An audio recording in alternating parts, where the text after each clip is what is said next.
السلام علیکم اور دوستو، کیسے ہیں آپ؟ میں عبد الرحمن سیف۔ دوستو، آج آپ کے سامنے حضرت علی کے اقوال نقل کروں گا۔ یہ کتاب میرے پاس ہے، اقوال حضرت علی۔ تو آج اس میں سے میں چند باتیں آپ کے سامنے پیش کروں گا۔ حضرت علی فرماتے ہیں کہ لالچی شخص ہمیشہ ذلت کی زنجیروں میں جکڑا رہتا ہے۔ یعنی کہ جو لالچی ہوتا ہے ہر جگہ پیسہ اور عزت، لالچ صرف پیسے کا نہیں ہوتا ہے، لیکن لالچ عزت کا بھی ہوتا ہے، پیسے کا بھی ہوتا ہے، اور کسی نہ کسی اور چیز کا، پراپرٹی کا بھی ہوتا ہے، زمین کا بھی ہوتا ہے۔ آدمی کے اندر اگر لالچ ہے، مثال کے طور پہ کوئی آدمی چاہتا ہے کہ وہاں سے مجھے پیسے مل جائیں، میں اتنے پیسے اکٹھے کر لوں، یا میں اتنی زمین اکٹھی کر لوں، یا مجھے کوئی عہدہ مل جائے، تو وہ ہمیشہ ذلت کی زنجیروں میں جکڑا رہتا ہے۔ ذلت یعنی کہ بے عزتی، یعنی کہ انسلٹ۔ کیونکہ اگر اسے کوئی عہدہ چاہیے تو وہ منسٹروں کے آگے پیچھے دبلاتا پھرے گا، سرجی کرتا پھرے گا، اس کی کوئی عزت نہیں ہوگی۔ اسے پیسہ چاہیے تو بھی وہ یہی کام کرے گا۔ کچھ بھی ہو، اگر لالچی ہے وہ، تو وہ اس لیے کہتے ہیں للو چپو کرنا، یعنی کہ چاپلوسی کرنا۔ تو جو لالچی شخص ہوگا وہ دوسروں کی للو چپو کرتا رہے گا۔ یہ ہمارے یہاں محاورہ ہے، للو چپو کرنا، تو اس کا مطلب ہوتا ہے چاپلوسی کرنا۔ تو اسی لیے حضرت علی نے فرمایا ہے کہ لالچی شخص ذلت کی زنجیروں میں جکڑا ہوتا ہے۔ دوسرا قول دیکھیں کہ غم آدھا بڑھاپا ہے۔ اللہ تعالیٰ سب کو غموں سے محفوظ رکھے۔ غم کوئی بھی ہو، کسی کو اولاد کا غم ہوتا ہے، کسی کو غربت کا غم ہوتا ہے، اور کسی کو دوسرے غم ہوتے ہیں، بیماری کا غم ہوتا ہے۔ تو غم آدھا بڑھاپا ہے۔ آدمی جوانی میں بوڑھا ہو جاتا ہے اگر اسے کوئی بڑا غم مل جائے، کوئی صدمہ مل جائے۔ دیکھیں حضرت علی رضی اللہ تعالیٰ عنہ نے کیا بات کہی ہے۔ کہتے ہیں جب ذلیل آدمی اونچا ہو جاتا ہے تو شریف انسان نیچے گر جاتا ہے۔ آج یہی ہو رہا ہے۔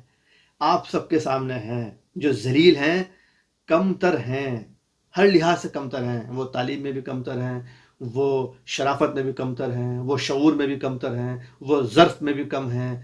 ہر چیز میں جو کمتر ہیں، صرف پیسے میں زیادہ ہیں یا طاقت میں زیادہ ہیں، وہ آج اونچائی پہ ہیں۔ اسی لیے شریف لوگ نیچے گرے ہوئے ہیں، شرافت دم توڑ رہی ہے۔ اسی کے ساتھ دوسرا قول دیکھیں آپ، کہتے ہیں کہ جاہل پر انعام کرنا غلاظت پر باغ لگانے کے برابر ہے۔ سبحان اللہ، کیا بات کہی حضرت علی نے۔ دیکھیں جاہل پر انعام کرنا جو آج ہو رہا ہے۔ آج آپ کسی بھی پروفیشن میں لے لیں، جو اس پروفیشن کا ماہر نہیں ہے، اس نے وہ ایجوکیشن نہیں حاصل کی، اس نے راتوں کو جاگ کر، دنوں میں محنت کر کے وہ پڑھائی حاصل نہیں کی ہے جس کا وہ ڈگری ہولڈر بنا ہوا ہے۔ پیسے دے کر اس نے ڈگری لے لی، پیسے دے کر اس نے ایگزام پاس کر لیا، آج وہ ڈاکٹر بن گیا ہے، انجینئر بن گیا ہے، یا شاعر بن گیا ہے۔ شاعر بھی تو بہت سارے بن گئے ہیں نا، ہندی میں لکھ کے لاتے ہیں اور اردو کے شاعر کہلاتے ہیں۔ اردو انہیں نہیں آتی ہے لیکن گلے کی بیس پہ وہ شاعر بن گئے۔ تو جو اس علم کا، اس فن کا اہل نہیں ہے، اس کو آپ انعام دے رہے ہیں، تو ایسا ہی ہے جیسے غلاظت پر باغ لگانا۔ غلاظت کہتے ہیں گندگی کو، کوڑے کو، اور پوٹی کو۔ پوٹی کو غلاظت کہا جاتا ہے۔ تو جیسے گندگی کے ڈھیر پہ باغ لگا دیا جائے، ایسا ہی ہے جاہل کو انعام دینا، کیونکہ گندگی جاہل ہے اور باغ انعام ہے۔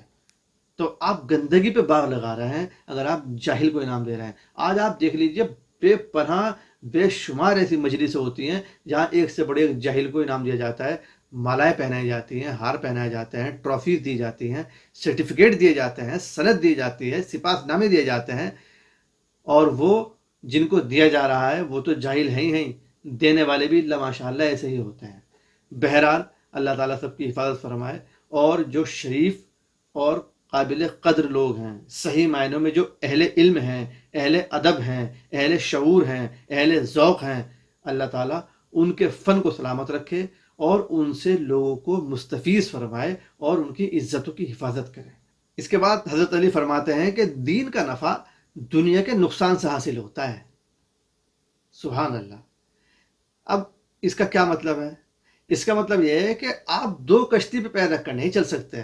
اگر آپ یہ چاہتے ہیں کہ دنیا بھی آپ اتنی ہی استعمال کریں اور دین بھی اتنا استعمال کریں تو یہ ممکن نہیں ہے، کیونکہ دین کا نفع اگر چاہیے تو دنیا کا نقصان کرنا پڑے گا۔ اور دنیا کا نقصان سے مطلب کیا ہے؟ مثال کے طور پہ بے حیائی، ننگا پن، یہ دین میں منع ہے۔ لیکن دنیا والوں کی نظروں میں آج یہ عزت کی بات ہے۔ آج اگر کسی کے گھر میں کسی کی بیٹی شارٹس پہنتی ہے، اپنے گھٹنوں سے اوپر تک کی ٹانگوں کو وہ ننگا دکھاتی ہے، تو یہ گھر والوں کے لیے بھی عزت کی بات ہے، کیونکہ بھائی ان کی لڑکی فیشنیبل ہے اور وہ بڑے فیشن کر رہی ہے، وہ انگلینڈ اور امریکہ والوں کی نقل کر رہی ہے، تو وہ تو بہت بڑے لیول کی ہو گئی نا۔ تو اب وہ اگر آپ کو دنیا چاہیے تو پھر آپ کو دین کا نقصان کرنا پڑے گا، لیکن اگر آپ کو دین چاہیے تو پھر آپ کو اپنی بیٹیوں کو ایسا لباس پہنانا ہوگا جو پورے تن کو ڈھانپتا ہو، جس سے آپ کی لڑکی کی عزت پہ آنچ نہ آ رہی ہو، جس سے اس کی شرم و حیا نہ جھلس رہی ہو۔ ایسا لباس آپ کو پہنانا ہوگا، اور ایسا لباس ظاہر سی بات ہے آج کل کی دنیا کی نظروں میں تو دنیا کا نقصان ہے۔ تو آپ کو اگر دین کا نفع چاہیے، دنیا کا نقصان کرنا پڑے گا۔ اسی طرح آج جھوٹ اور دھوکہ دینا یہ سب دنیا میں عام بالکل ہے، لیکن دین سختی سے منع کرتا ہے۔ حضور اقدس نبی اکرم حضرت محمد صلی اللہ علیہ وسلم نے فرمایا ہے کہ تم دوسروں کے لیے بھی وہی پسند کرو جو اپنے لیے پسند کرتے ہو۔ یہ ہے اسلام۔ آج بتائیے، ہم دوسروں کو دھوکہ دیتے ہوئے یہ سوچتے ہیں کہ کیا ہمیں کوئی اگر دھوکہ دے گا تو کیسا لگے گا؟ نہیں سوچتے۔ دوسروں کا پیسہ مارنا، دھوکہ دینا، یہی ایک فیشن بن چکا ہے، دنیا کا رواج بن چکا ہے۔ تو اگر آپ کو دین کا نفع چاہیے تو آپ کبھی کسی کو دھوکہ نہیں دیں گے، آپ کسی سے جھوٹ نہیں بولیں گے، آپ کسی کو ستائیں گے نہیں، آپ غریب پر ظلم نہیں کریں گے، آپ دوسروں کی مدد کریں گے۔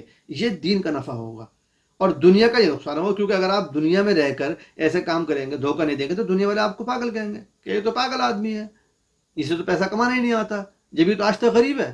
کیونکہ آج کی دنیا میں بہت بڑی تعداد انہی لوگوں کی ہے، دولت مند لوگوں کی، جن کے پاس زیادہ دولت ہے، جو رشوت دے کر جھوٹے لائسنس حاصل کر لیتے ہیں، دھوکہ دے کر زمینیں قبضہ لیتے ہیں، اور جھوٹ بول کر پروڈکٹ لانچ کرتے ہیں، جھوٹے ایڈورٹیزمنٹ کرتے ہیں۔